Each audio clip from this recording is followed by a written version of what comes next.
Assalamualaikum warahmatullahi wabarakatuh, adik-adik.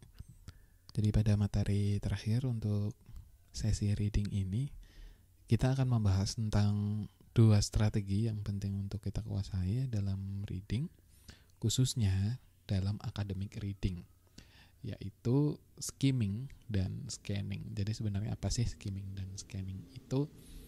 Mari kita bahas. Nah, adik-adik, biasanya kita akan berusaha untuk membaca suatu naskah, ya khususnya naskah dalam bahasa Inggris, itu secara pelan dan hati-hati gitu. Tujuannya agar kita benar-benar bisa memahami arti dan makna setiap kalimat atau paragraf pada suatu naskah itu. Nah, hal tersebut tidak salah, namun dalam situasi akademik atau kondisi tertentu, misalnya saja ketika sesi diskusi dalam kelas, presentasi atau kegiatan seminar, ya, kita tidak memungkinkan, ya, atau kita tidak punya waktu sebanyak itu untuk memahami arti setiap kata atau setiap kalimat. Nah, hal tersebut membuat kita harus bisa menemukan informasi yang kita butuhkan, ya, secara cepat, ya, dalam suatu bacaan, dengan cara mengabaikan informasi lain yang tidak relevan dengan apa yang ingin kita cari atau ingin kita pelajari dari suatu naskah. Nah, lalu bagaimana caranya kita untuk melakukan itu, ya? Karena kita nggak mungkin tadi untuk memahami kata demi kata, membaca secara lambat seperti itu. Lalu bagaimana caranya? Intinya adalah agar kita bisa memperoleh sebanyak mungkin informasi dengan waktu yang seminimal mungkin. Nah, teknik ini disebut dengan speed reading, atau dalam bahasa Indonesia membaca cepat, seperti itu. Nah, apa sih speed reading itu, adik-adik? Jadi, speed reading adalah suatu teknik membaca untuk tujuan tertentu. Ya, misalnya kita membutuhkan informasi A dari suatu naskah, maka jika di dalam naskah itu ada informasi B, informasi C, informasi D, dan lainnya, kita mengabaikan itu. Jadi kita tujuannya adalah memperoleh informasi yang kita butuhkan saja dan mengabaikan informasi lainnya. Lalu bagaimana caranya? Nah, ada banyak sekali strategi untuk melakukan teknik speed reading atau membaca cepat. Namun, kali ini kita akan membahas dua strategi yang mungkin paling banyak digunakan atau paling populer, ya, yaitu strategi skimming dan scanning. Ya, khususnya ketika kita membaca naskah dalam bahasa Inggris, ya. Oke, nah, apa sih skimming itu, adik-adik? Jadi skimming adalah teknik membaca yang tujuannya adalah untuk memperoleh gagasan utama dari suatu paragraf atau bacaan tertentu. Nah, untuk bisa melakukan itu, ya, secara efektif, untuk melakukan skimming, caranya adalah dengan kita hanya perlu membaca satu atau dua bagian dari sebuah paragraf, ya, karena paragraf kan ada banyak kalimat, ya. Nah, untuk melakukan skimming maka kita perlu atau hanya perlu membaca satu atau dua kalimat saja. Loh, kok seperti itu? Oke, nanti akan kita bahas caranya. Nah, sebenarnya adik-adik, saya yakin adik-adik juga pasti sudah sering melakukan skimming sebenarnya. Misalnya, dalam kegiatan perkuliahan, Anda ketika sedang presentasi gitu, kemudian kalian mendapatkan pertanyaan. Nah, kalian kan biasanya punya contekan tuh, ya, mau buku atau artikel atau apapun itu naskahnya. Ketika kalian mendapatkan pertanyaan, tentu saja kalian akan melakukan skimming. Kalian gak akan mungkin di depan itu membaca buku itu kalimat demi kalimat, ya. Kalian akan langsung cari di mana informasi yang kalian butuhkan itu. ya, sehingga kita bisa langsung mengarah kepada bagian yang kita perlukan untuk menjawab pertanyaan. Nah, itulah yang disebut dengan skimming, adik-adik, ya. Meskipun mungkin kita nggak sadar sebenarnya kita sedang melakukan teknik skimming itu. Nah, sekarang mari kita pelajari bagaimana cara melakukan skimming yang benar sehingga informasi yang kita dapatkan bisa lebih akurat dan sesuai dengan apa yang kita mau. Oke, nah tahapan untuk melakukan skimming, adik-adik, yang pertama adalah ketika kita dihadapkan pada suatu artikel ya yang terdiri atas banyak paragraf, maka pastikan pertama yang kita lakukan adalah membaca secara utuh paragraf pertama. Ini sangat penting, adik-adik, untuk kita membaca secara utuh dan memahami secara utuh kalimat atau paragraf pertama, karena dalam struktur kebahasaan ya, khususnya dalam bahasa Inggris, paragraf pertama selalu berupa introduction. Apa sih introduction? Introduction itu adalah penjelasan apa kira-kira yang akan dibicarakan dalam suatu naskah atau bacaan tersebut gitu. Nah, setelah kita tahu kira-kira apa yang akan dibicarakan dari suatu bacaan, selanjutnya ya, kita bisa membaca ke paragraf kedua, hanya kalimat pertamanya saja. Nah, kenapa kok kita hanya membaca kalimat pertamanya saja?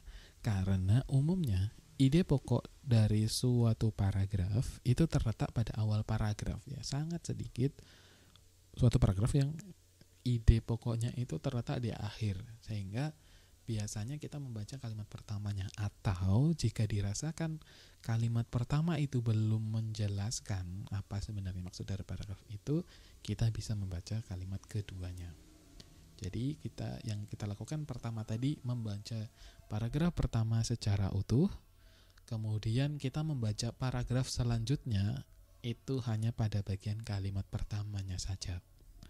Dari situ kita nanti akan punya gambaran paragraf itu bicara tentang apa. Oke, setelah kita selesai membaca kalimat pertama dari paragraf kedua, ketiga, keempat, dan seterusnya, kita bisa langsung lanjut ke paragraf selanjutnya. Misal nih, saya selesai membaca seluruh paragraf 1, kemudian saya membaca kalimat pertama dari paragraf 2, selanjutnya saya akan langsung lompat ke paragraf ketiga di kalimat pertamanya.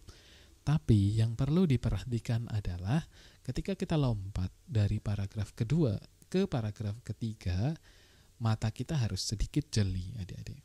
Jadi ketika kita proses melompat ya, kita kan akan melewati kalimat-kalimat selanjutnya yang tidak kita baca tadi. Kita harus juga melakukan scanning. Nah, scanning nanti akan kita bahas setelah ini ya. Tapi sebenarnya ini terintegrasi gitu. Kita akan melakukan scanning atau mencari kata kunci tertentu, misalnya waktu, nama, atau angka. Ya. Jadi ketiga komponen itu, waktu, nama, angka, atau konsep atau teori tertentu, itu akan menjadi satu informasi yang penting dalam suatu naskah sains. Kenapa kok nama? Jadi dalam bacaan sains ya adik-adik, semua konsep, semua teori itu selalu diikutin dengan nama. Ya, ketika kita menuliskan teori, maka kita akan menuliskan teorinya siapa itu. Ketika kita menuliskan sebuah penemuan, maka kita selalu akan menuliskan siapa penemunya. Sehingga nama itu menjadi salah satu keyword atau kata kunci yang harus kita temukan dalam suatu paragraf ketika melakukan skimming. Ya. Jadi meskipun kita hanya membaca kalimat pertama, kita tetap akan mencari informasi-informasi lain sambil kita berpindah atau melompat ke paragraf selanjutnya. Ya, dan itu dilakukan dengan cepat. Itu bisa dilakukan adik-adik jika kita terbiasa gitu. Jadi intinya adalah praktis atau latihan.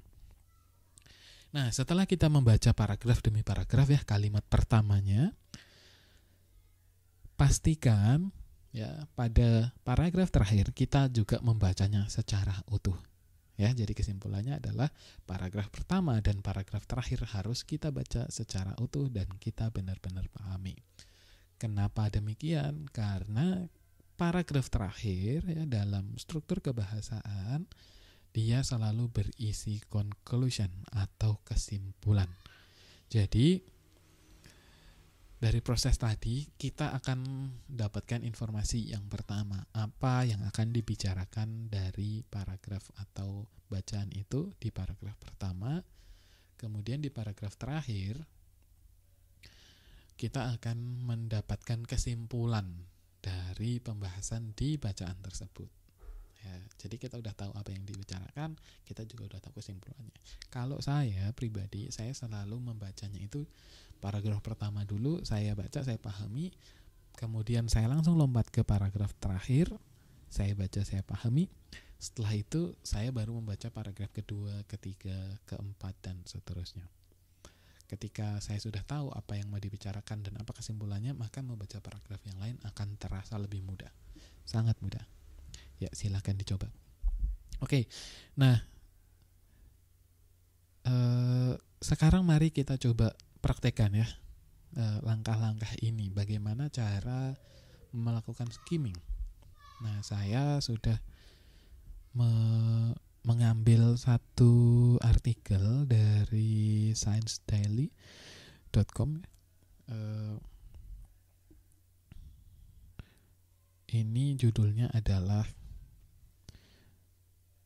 The Male Y Chromosome Does More Than We Thought.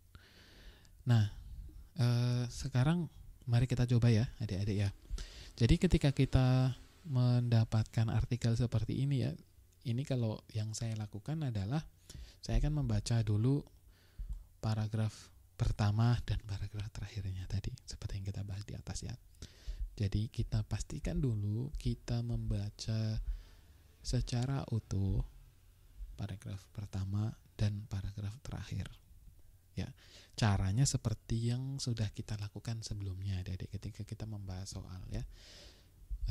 Kita cari dulu kata kuncinya ya. Misal di sini ada new light gitu. New light ini tidak diartikan sebagai cahaya yang baru, tetapi di sini adalah pengetahuan yang baru gitu misalnya. Ya, jadi kemudian di situ ada role of Y chromosome gitu misalnya, ada peran dari kromosom Y, jadi ada pengetahuan baru tentang peran dari kromosom Y. Kemudian di situ ada akibatnya gitu. Akibatnya adalah ada perbedaan antara resiko penyakit pada laki-laki, pada pria, dan pada wanita.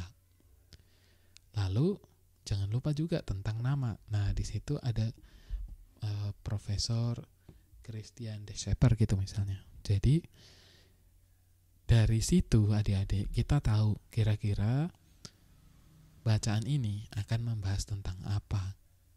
Ya. Nah, saya bisa membuat resume seperti ini. Jadi intronya yang akan dibicarakan adalah penemuan baru tentang peran kromosom Y terhadap risiko penyakit oleh Profesor Christian De Schepper. Seperti itu. Jadi dari sini kita punya gambaran. Kurang lebih naskah ini nanti akan berbicara tentang kromosom Y, tentang kaitannya dengan risiko penyakit. Oke. Nah, setelah saya tahu kira-kira dia mau bicara soal apa, saya akan membaca di atau paragraf terakhirnya. Nah, di situ ya, di paragraf terakhir dia ada beberapa kata kunci bahwa ada perbedaan, kemudian pada kebanyakan penyakit ya. Jadi ada perbedaan pada laki-laki dan perempuan pada kebanyakan penyakit. Kemudian nah, ini kesimpulannya bahwa tingkat kematian ya, risiko kematian pada laki-laki itu ternyata 2 kali lebih tinggi daripada perempuan. Nah, itu kesimpulannya. Jadi dari intro tadi kita tahu apa yang mau dibicarakan, selanjutnya di paragraf terakhir kita tahu kesimpulannya. Dari situ Saya yakin adik-adik pasti sudah punya gambaran kira-kira alur dari paragraf itu nanti akan seperti apa gitu. Jadi kita sudah punya tuh sebenarnya gambaran utuh dari paragraf itu dari membaca intro dan summary gitu. Cuma yang belum kita peroleh adalah detail kenapa kok kesimpulan itu bisa diambil. Begitu.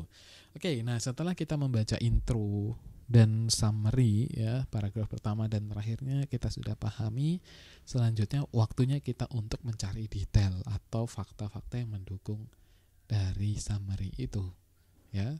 Seperti yang tadi sudah dibahas di slide sebelumnya ya, kita baca hanya kalimat pertamanya saja. Setelah itu kita langsung pindah atau lompat ke paragraf selanjutnya dengan tetap scanning atau looking for detail. Jadi ada nama, ada angka, ada waktu dan lain-lain. Ya, sekarang mari kita coba. Nah, kita membaca dulu di paragraf kedua, di kalimat pertamanya. Ya, misalnya kita pahami dulu. Di sini untuk paragraf kedua misalnya, penemuan ini akan memberikan pengetahuan tentang bagaimana gen pada pria di kromosom Y itu ternyata memiliki fungsi yang berbeda dengan sel pada wanita gitu. Paragraf keduanya. Oke, jadi di paragraf kedua kita punya data bahwa ternyata kromosom Y itu membuat perbedaan antara laki-laki dengan perempuan. Nah, kemudian di paragraf ketiganya ya, karena di website ini, di Science Daily ini dia itu pembacanya bukan hanya orang-orang biologi ya, orang-orang yang mempelajari tentang biologi, ada orang-orang yang lain, orang umum gitu. Maka si penulis itu perlu memberikan suatu pengetahuan dasarnya dulu gitu. Nah, di sini mungkin kalau kita sudah ini nggak perlu sih paragraf ketiga ya gitu. Dia menjelaskan bahwa manusia itu punya 23 pasang kromosom ya, yang terdiri, yang meliputi atau ada satu pasang dari kromosom kelamin, 2 buah kromosom X untuk perempuan dan 1 kromosom X dan 1 kromosom Y untuk laki-laki. Nah, di situ dia memberikan pengetahuan dasarnya biar orang nggak bingung apa sih yang dibicarakan tentang kromosom Y itu gitu. Jadi laki-laki ya perempuan tuh bedanya itu loh gitu. Laki-laki punya XY, perempuan punya XX. Kemudian di paragraf keempat ya, dia membahas tentang bahwa dia melakukan manipulasi genetik ya, yang menyebabkan ada 2 gen pada laki-laki yang tidak aktif di kromosom Y. Nah, ini ternyata mengganggu signaling pathway atau proses persinyalan ya, seperti yang kita bahas di bacaan tentang membran sel kemarin ya, tentang bagaimana proses signaling itu terjadi.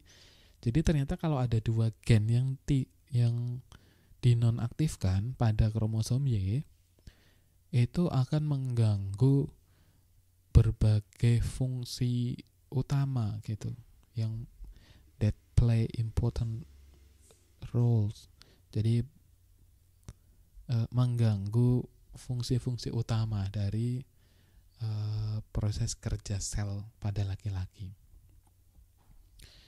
Nah, kita sudah dapatkan data pendukung itu. Kemudian di paragraf ke-5 misalnya kita tidak cukup tuh hanya di kalimat pertama, maka kita bisa juga membaca untuk kalimat keduanya juga. Nah, nanti setelah kita baca kalimat pertama dari setiap paragraf itu, kita akan punya data untuk body paragrafnya ya. Misalnya paragraf kedua tadi membahas tentang kromosom Y itu yang hanya terdapat pada pria, yang punya fungsi yang berbeda dengan sel pada wanita. Kemudian Kemudian paragraf ketiga itu menjelaskan tentang manusia itu punya 23 pasang kromosom.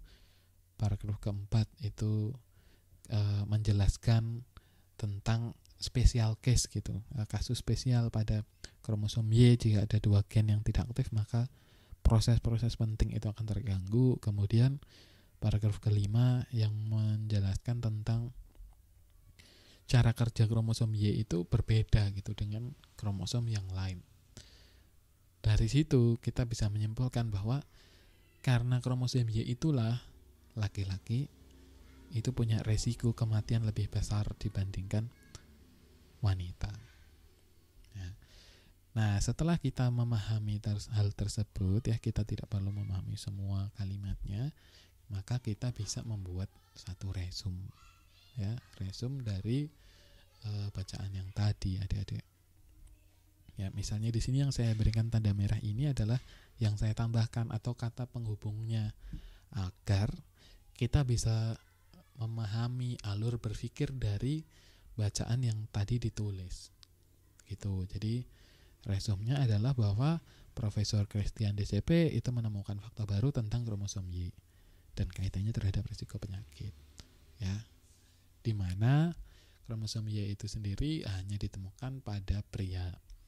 Ya, kemudian di situ ada tambahan fakta bahwa pada wanita itu punyanya itu adalah kromosom XX, sedangkan pada pria itu kromosom X dan Y. Itu pengetahuan dasar.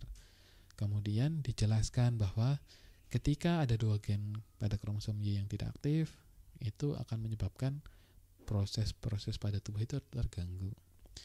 Hal tersebut terjadi karena kromosom Y itu sendiri punya cara kerja yang berbeda dengan kromosom-kromosom yang lain. Nah, kondisi itulah yang menyebabkan pria itu punya resiko kematian yang lebih tinggi daripada wanita. Seperti itu. Nah, selanjutnya yang akan kita bahas adalah teknik scanning. Scanning ini sendiri sebenarnya terintegrasi dengan proses skimming tadi. Intinya adalah scanning ini kita mencari kata kunci atau keyword dari suatu bacaan, ya. Keyword-keyword seperti tanggal, waktu, nama, angka atau istilah baru itu kita bisa berikan garis bawah gitu, sehingga akan memudahkan ketika misal dalam proses diskusi, ketika adik-adik nanti diberikan pertanyaan, maka ketika kita sudah punya garis-garis bawah di keyword-keyword yang menurut kita penting, akan lebih mudah untuk menemukannya. Nah, sekarang kita lihat contohnya. Ini bacaan yang sama seperti tadi. Jadi ketika kita membaca tadi ya, proses skimming tadi, kita sambil mencari keyword-keywordnya adik-adik. Misalnya, oh di sini ada keyword Y kromosom. Ini kan sebuah istilah ya. Kemudian ada istilah, ada nama. Nah, nama juga kita perlu tandai. Lalu ada angka. Nah, di sini ada 23 pasang. Apa yang 23 pasang? Itu juga perlu kita tandai. Kemudian, nah ini juga istilah atau konsep ya, signaling pathway itu apa? Itu juga perlu kita tandai sehingga ketika sewaktu-waktu nanti kita membutuhkan informasi itu, kita akan mudah menemukan di mana lokasinya. Kemudian ada nama penyakit di situ, misalnya ischema gitu. Apa itu ischema? Berkurangnya suplai darah. Kemudian ada konsep juga bagaimana protein diproduksi. Sehingga ketika misal dalam suatu diskusi kita mendapatkan pertanyaan, lalu apa sih sebenarnya peran dari atau cara kerja dari kromosom Y gitu. Nah, kita sudah punya data tuh. Oh, tadi saya sudah menandai kromosom Y itu di paragraf pertama. Tapi setelah dibaca ternyata dia tidak menjelaskan role dari kromosom Y gitu. Dia tidak menjelaskan perannya. Lalu di mana? Oh, ternyata ada kromosom Y lain, yaitu di paragraf ke-4. Nah, di situ kita akan menemukan role-nya, bagaimana peran dia sehingga menentukan risiko kematian pada pria. Ya, kurang lebih seperti itu. Jadi antara scanning dan skimming itu sebenarnya dia itu jadi satu kesatuan gitu. Ketika kita melakukan skimming itu lompat-lompat istilahnya ya. Kita juga sambil melakukan scanning ya. Jadi kita membaca, kemudian kita sambil memberikan tanda. Oke. Nah, itu adalah salah satu strategi adik-adik untuk membaca cepat. Jadi bagaimana caranya kita untuk memahami suatu bacaan ya dengan cepat, dengan akurat, untuk mendapatkan informasi yang kita butuhkan dengan mengabaikan informasi lain yang tidak relevan ya. Begitu. Nah, selanjutnya mungkin adik-adik perlu ini ya, untuk melakukan ini ya, kalau menurut saya sendiri kita yang dibutuhkan itu hanya latihan sih sebenarnya. Jadi kalau kita sudah terbiasa membaca artikel dalam bahasa Inggris gitu ya, nanti lama-kelamaan kita tuh nggak perlu untuk mengingat-ingat lagi bagaimana skimming, bagaimana scanning, karena sebenarnya nanti skimming dan scanning itu akan terbentuk sendiri gitu. Ketika kita membaca, kita otomatis akan melakukan itu ketika kita sudah terbiasa ya. Intinya adalah latihan dan latihannya itu harus serius. Begitu. Oke, mungkin cukup sekian ya untuk materi tentang strategi skimming dan scanning ya dalam academic reading. Jika ada pertanyaan silahkan bisa dituliskan pada komentar, dan selamat belajar adik-adik. Saya akhiri. Wassalamualaikum warahmatullahi wabarakatuh.